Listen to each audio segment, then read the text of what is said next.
It is my honor to join you today as we commemorate the 77th anniversary of the liberation of Auschwitz.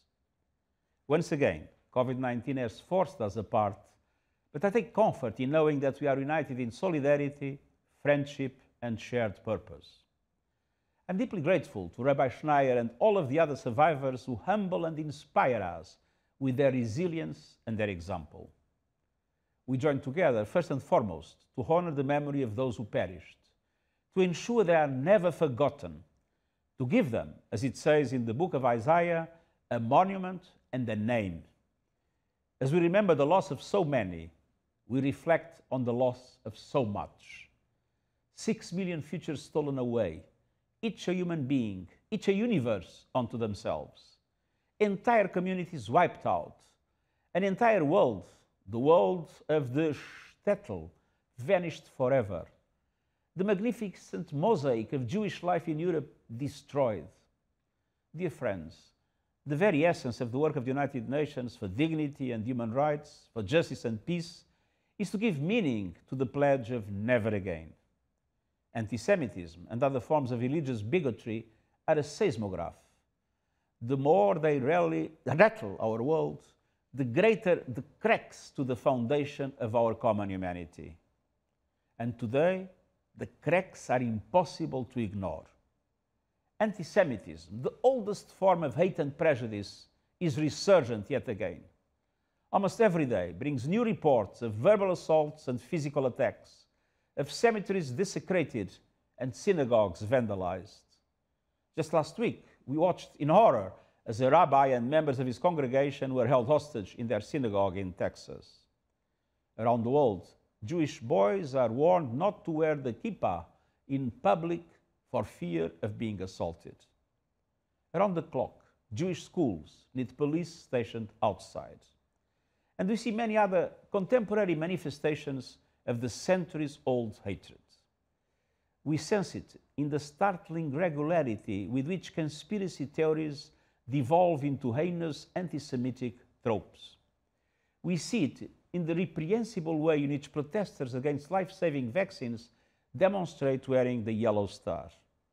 And we recognize it in the deeply disturbing attempts to deny, distort, or minimize the Holocaust, which are finding fertile ground on the internet amidst growing ignorance and disdain.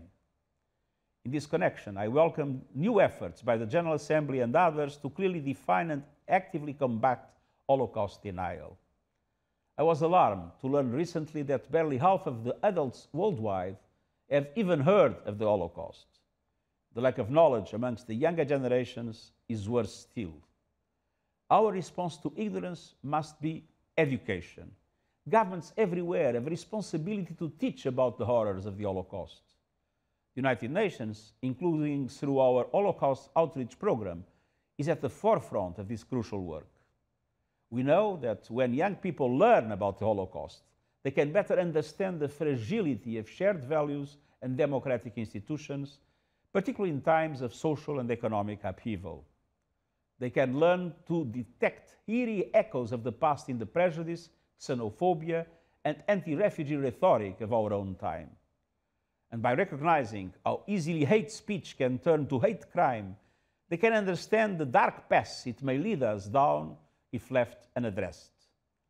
They may ask why the victims' desperate pleas for help were met with deafening silence, why so few spoke out and fewer still stood up in solidarity.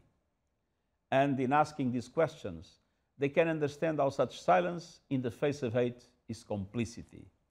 They can understand that the mass murder did not occur in a vacuum, but that it was the culmination of millennia of hatred and discrimination. No society is immune to intolerance or irrationality. My own country, Portugal, is marred by this history too. I've spoken to you before about the expulsion of our Jewish population at the turn of the 16th century, an act of cruelty that caused tremendous suffering, and an act of stupidity that produced centuries of stagnation for the country. Understanding our past is crucial to safeguarding our future. Dear friends, 77 years ago, liberation ended the Holocaust. But it was just the beginning of our efforts to make sure such crimes can never happen again. As fewer and fewer can bear direct witness, let us together pledge to always remember and make sure others never forget. Let us stand firm against hate and bigotry anywhere and everywhere. Let us do the work of Tikkun Olam, to do what we can do to repair our world. And let us stand together for human rights and dignity for all.